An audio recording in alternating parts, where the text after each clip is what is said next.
ہی چیز ہو آپ کے مثل نہ میں نے پہلوں میں دیکھا نہ کبھی اس زمانے میں دیکھا. یہ کون کہتا ہے؟ جبرائیل امین سدرہ کے مکین سید الملائکہ کہہ رہے ہیں. عزیزان گرامی وقار، مصطفیٰ کریم صلی اللہ تعالیٰ علیہ وسلم کے حسن اور آپ کے جمال کو ہر سنی مسلمان کو پڑھنا بھی چاہیے، سمجھنا بھی چاہیے. کیوں؟ اس لیے کہ محبوب کا حلیہ جب نگاہوں میں آتا ہے تو وہ ہمیشہ آنکھوں میں بس جاتا ہے، اور پھر اس حسین چہرے کو تصور میں لے آؤ تو دنیا کا حسن تمہیں دھوکہ بھی نہیں دے گا، دنیا کا جمال تمہیں پھر اپنی طرف فریفتہ نہیں کرے گا. جس کی نگاہوں میں جمال مصطفیٰ آئے دنیا کا حسن اسے ورغلا نہیں سکتا. یہ تو ہماری کمظرفی ہے، یہ ہماری طرف سے کوتاہی و سستی ہے کہ ہم نے رخ مصطفیٰ کو پڑھا نہیں. صحابہ نے من وعن تصویر مصطفیٰ کتابوں میں لکھ دیا ہے. یہ اور بات ہے کہ تصویر حضور اکرم صلی اللہ تعالیٰ علیہ وسلم کی نہیں بنائی گئی، لیکن خد و خال پورے صحابہ نے اس طرح سے لکھ دیے کہ آج بھی اگر تم تنہائی میں بیٹھ کر کے ان خد و خال کی تصوراتی زندگی میں جاؤ گے، میرا یقین ہے کہ تمہیں دیدار مصطفیٰ نصیب ہوگا. اللہ کے حبیب صلی اللہ تعالیٰ علیہ وسلم کی وہ تصویر تمہارے ذہن میں چھپ جائے گی. آج ہمارا عنوان سخن یہی ہے، بارگاہ مصطفیٰ صلی اللہ تعالیٰ علیہ وسلم کے حسن و جمال، آپ کے خد و خال، آپ کا قد و قامت، آپ کا حلیہ مبارکہ. اس لیے کہ ہر مسلمان کو یہ جاننا بھی ضروری ہے کہ میرے نبی دکھتے کیسے تھے، وہ چلتے کیسے تھے. حضور پاک بات کرتے تو کیسے بات کرتے تھے، بیٹھتے تو کیسے بیٹھتے. اس لیے کہ خالی صرف ہمیں کہانیاں اور گیت سنانے کے لیے نہیں، قرآن نے حکم دیا ہے کہ رسول کی زندگی میں تمہارے لیے نمونہ عمل ہے.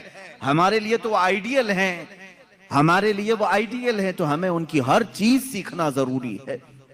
رسول کریم صلی اللہ تعالیٰ علیہ وسلم کو اللہ تعالیٰ نے دنیا میں دونوں عظیم نعمتوں سے نوازا. حسن سیرت بھی عطا کیا، حسن صورت بھی عطا کیا.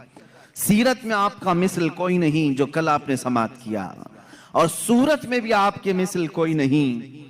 اللہ کے حبیب صلی اللہ تعالیٰ علیہ وسلم کے مثل صورت کسی کی نہیں.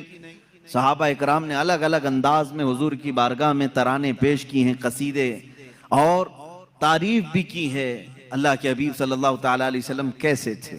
لیکن ایک بات یاد رکھیں، حضور اکرم صلی اللہ تعالیٰ علیہ وسلم کی جو خوبصورتی تھی وہ مثل آئینہ ہے.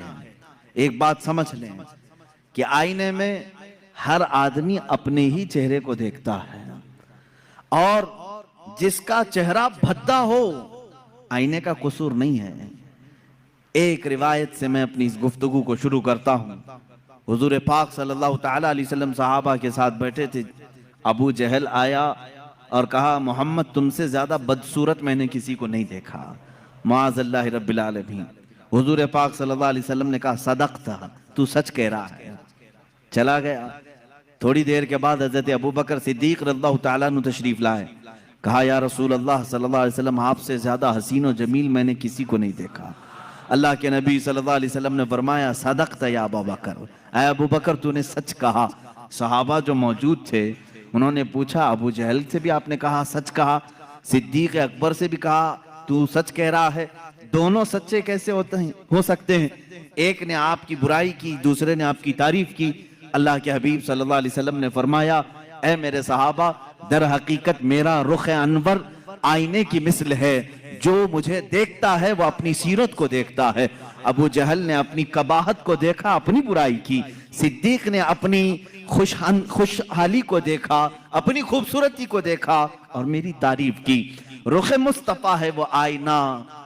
حضور پاک صلی اللہ تعالیٰ علیہ وسلم کے جمال جہاں آرا اس کو اگر میں تصور میں لاؤں تو آج بڑے ادب و احترام کے ساتھ میں آپ سے گزارش کروں گا کہ نوجوانوں دل سنبھال کر، ہوش و حواس کو سنبھال کر میرے مصطفیٰ صلی اللہ تعالیٰ علیہ وسلم کے قد و قامت حلیہ اور حسن و جمال کو مکمل اپنے دل میں نقش کرنے کے عزم کے ساتھ بیٹھو، اس امید کے ساتھ بار الہا آج کی محفل ختم ہو، میں تصور میں آنکھیں بند کروں اور تیرے حبیب کا مجھے دیدار ہو جائے، اور انشاءاللہ جس کی تڑپ جتنی ہوتی ہے اتنی ہی جلدی اسے زیارت بھی ہوتی ہے، کیونکہ میرے آقا صلی اللہ علیہ وسلم نے فرمایا ابغونی فی ضعفائکم، مجھے تم اپنے کمزور لوگوں میں، ٹوٹے ہوئے دلوں میں ڈھونڈا کرو، اس لیے کہ وہاں محمد صلی اللہ علیہ وسلم تشریف لاتے ہیں۔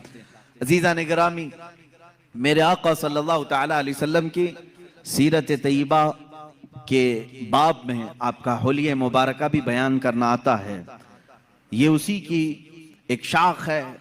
حضور اکرم صلی اللہ تعالی علیہ وسلم جب جوان ہوئے اور آپ نے اعلان نبوت فرمایا تب تو آپ کی عمر مبارک 40 سال کی تھی، اور جب آپ نے ہجرت فرمائی جب 53 سال کی تھی عمر پاک آپ کی۔